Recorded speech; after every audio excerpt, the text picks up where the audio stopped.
I'm a big believer that all training should be ab training. So what do I mean by that?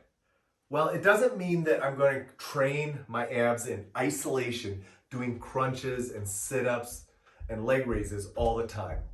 Nothing wrong with those exercises. They're great exercises for isolating the abs and training them.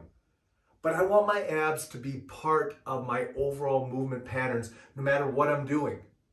So I want to share a few facts with you, and then it may make sense what I mean by making your entire workout ab training. First and foremost, did you realize that the trunk or the abs are the key primary link that connects our arms to our legs? It is.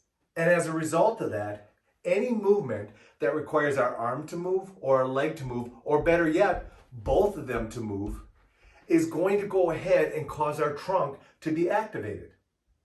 So now you're talking about the simplest of movements like a reach or a step and reach to aggressive change of direction, sprinting. Those are all going to train our abs. And now it makes sense, hopefully, that the more aggressive the movement of our arms and legs, the more our trunk has to be activated.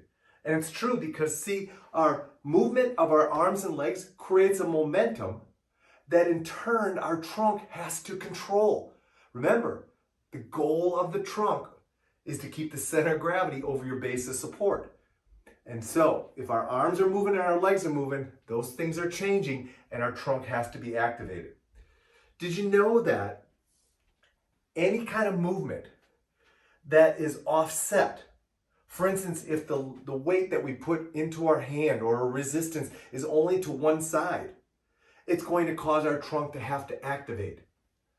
I know for most of you that probably makes sense, but that means that any offset loading situation is going to activate our trunk.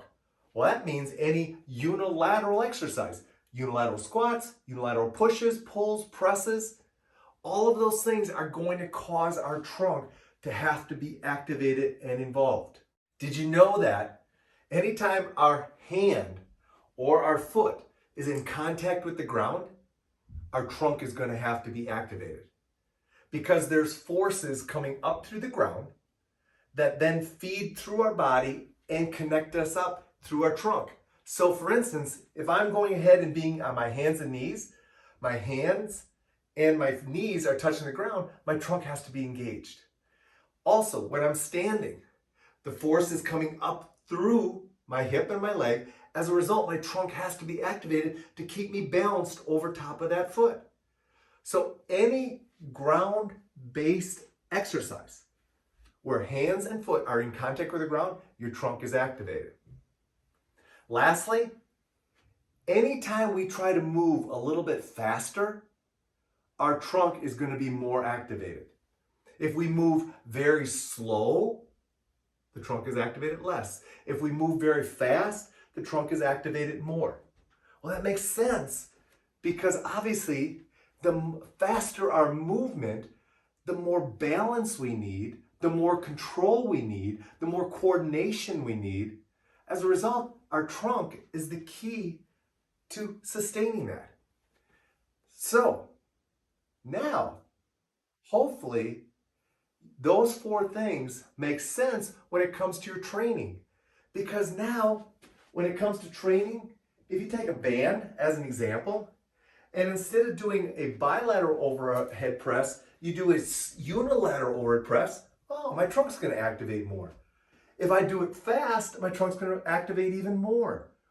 If I go ahead and my feet are on the ground while I'm doing my pushes, my pulls, my squats, whatever it is, my trunk is going to be activated more. So now hopefully you're starting to see there are so many ways to activate our trunk while we're strength training. All you need to know is a few rules when it comes to trunk activation. And that's the point of this video. Make all your training trunk activation training by applying those simple rules of being in contact with the ground, changing speeds, offset loading, Make sure that your arms and legs are involved in the movement. Maybe bring both of them in. Keep those types of things involved in your workout, and guess what? Your trunk is always going to be on board. It's always going to be training, and therefore, it's always going to be working for you.